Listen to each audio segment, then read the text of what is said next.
What if I told you that the long-awaited Messiah of the Jews has already come, and that he has fulfilled an astronomical amount of the Messianic prophecies in the Hebrew Bible? Now, what if I also told you that this Messiah is a chicken? Shalom, my friends. My name is Yehuda, and I'm going to tell you about a fascinating discovery made by my friend Moshe Shulman from his own words. My name is Moshe, and I'm a Hasidic Jew who has from my youth learned the words of our holy prophets and has been puzzled by their meaning. Then, on that day before Yom Kippur, I contemplated the solemnity of the day and was made aware of the amazing meaning of God's words. I recognized the fulfillment of 42 Messianic prophecies of the Tanach, the Hebrew Bible, and they changed my life forever. In the early morning, I went to get my rooster to fulfill the ancient custom. There in the light, I looked into his eyes and saw fulfilled the words, "I am the rooster who has seen affliction." I took him and swung him around my head, as the verse says, and he circled his head. I moved my hands as I swirled him, as it says, "Only against me did he turn his hand." With this, he leapt from my hand and started to run. As it says, "They have run away without seeing good." I cried a short prayer to Hashem, as it says, "My words I say out of the bitterness of my soul." He ran from me, fulfilling the verse, "To me they showed their back and not their face."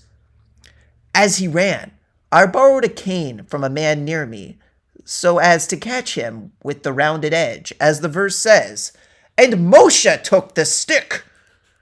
I tried to catch him with the hook, but only the blows of the cane hit his back, as it says, "Afflicted by the rod of his anger." And it also says, "I struck you with the blows of an enemy."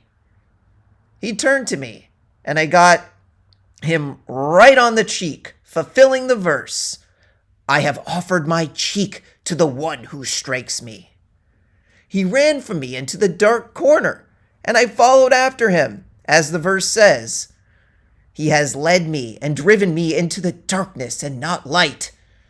I had him there in the corner, as it says, "All her pursuers overtook her in the small place." He stood there, silent, in fulfillment of the words of the prophet. He was persecuted and afflicted, but he did not open his mouth. In that corner, there was nowhere for him to hide from me, as the verse says, "Can a person hide in a concealed place? And I should not see him?" He was now trapped, as the verse says, "He has wailed me in, so I cannot escape." In his eyes, I could see him praying to Hashem silently. my God, why have you forsaken me?" Clearly it was fulfilled in him. The mighty ones of Bashan encircle me. I grabbed him and he started to call out to Hashem, as the verse says, "My God, I call to you by day, and you do not answer, and by night, and there is no respite."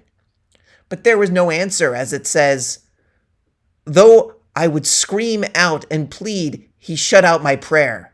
It was clearly the end. I grabbed him and took my place in the line waiting to give my rooster to the shochet, the ritual slaughterer. He was silent, like a sheep being led to the slaughter, or a ewe to her shears. He did not open his mouth.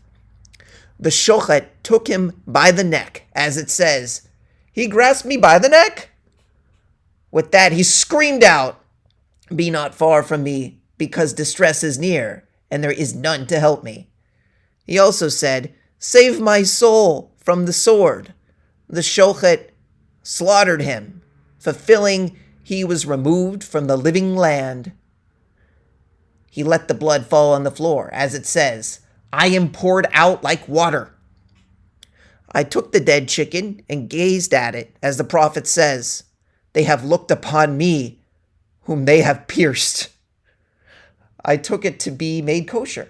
We separated it into pieces, snapping its bones, As the verses say, all my bones became disjointed. He has broken my bones. Then I took him home to cook. My wife removed the skin, as it says. He has worn away my flesh and skin. She placed him in a pot with water, as it says, for the waters have reached unto my soul. She added many spices, as it says, and she gave many spices. She covered up the pot so it could cook, as it says. He has placed me in darkness. The smell of it filled the room, as it says, that the spices may flow out. After that, it was served on the table, and we gazed upon it, as the verse says. I count my bones, and they gaze and look upon me. He was divided among the members of my family, as it says. Therefore, I will divide him among the many. We rejoiced and sang as we ate him, as it says. I have become a thing of laughter for my people. They sing all day long. In him our hearts were joyful, after which we were pleased, after which we were full and praised God, as it says, you shall eat and be satisfied and praise Hashem your God. We truly saw the goodness of God, as it says, you should taste and see that Hashem is good. There were many more Messianic prophecies that I could have added that applied to my Messianic rooster. Many more he will fulfill when he comes back in glory. In all seriousness, the above example is no different than the list claiming 200 or 300 or 400 or over 9,000 prophecies fulfilled by Jesus. They claim the odds against a single person fulfilling them are astronomical. Likewise, their claims that passages like Psalms 22 or Isaiah 53 are about their Messiah and God. Consider this well when you see or hear the claims made by missionaries or just simple Christians who you may meet. If not, the following prophecy may apply. They are people bereft of counsel, and they do not have understanding. So this is by Reb Moshe Shulman, great guy, good friend. He has his own YouTube channel that I would suggest you check out. He does Noahide classes. But really his magnum opus that I think is really relevant is his awesome website called Judaism's Answer, where he has provided amazing counter-missionary resources to refute the top missionaries, including Dr. Michael Brown, and he goes into the extreme detail about really any topic, the main stuff. He's got stuff on like the stuff with Moshe Alshich. A lot of people will, contextually abuse rabbinic literature for that. He talks about midrashim that Christians like to take out of context. And he really goes into detail. And the Driver and Neubauer stuff and their distortions of rabbinic texts, which a lot of missionaries will use. He goes into detail with Daniel 9 in a way that I don't think I really know anybody else who goes into it in as much detail as Reb Moshe Shulman. So definitely check that out. And he talks about Leviticus 17:11 and how Christians distort that. Obviously, Isaiah 53, he talks about the Targum Yonatan and how Christians distort it to say it's only about the Messiah and how that's clearly not true. Moshe Ibn Crispin. This is a word that Christians are obsessed with. If you want to see the articles on how he debunks all the stuff that Christians try to say about, the Messianic application and how it can only refer to the Messiah and whatever, he debunks all of the Christian rhetoric that you have seen, Mashiach ben Yosef, how Christians distort that, Yoma 39, they talk about, the curtain, the red versus the white thread. He goes into all of it in extreme detail. He debunks Dr. Michael Brown, Driver Neubauer, the way that Christians abuse that, Dr. Arnold Fruchtenbaum with Jews for Jesus, Rachmiel Friedland, Daniel, actually, I don't know who Daniel Gruber is, or Risto Santala.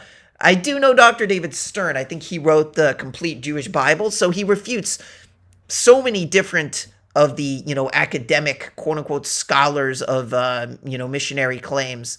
So it's really an amazing resource.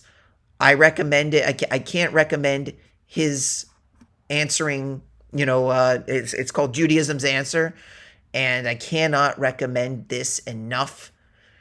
Definitely check out his YouTube stuff, subscribe to his channel, get into, he has amazing resources for Noachides, and I'm sure, if you want to, explore conversion and that sort of thing, I'm sure he can lead you in the right direction.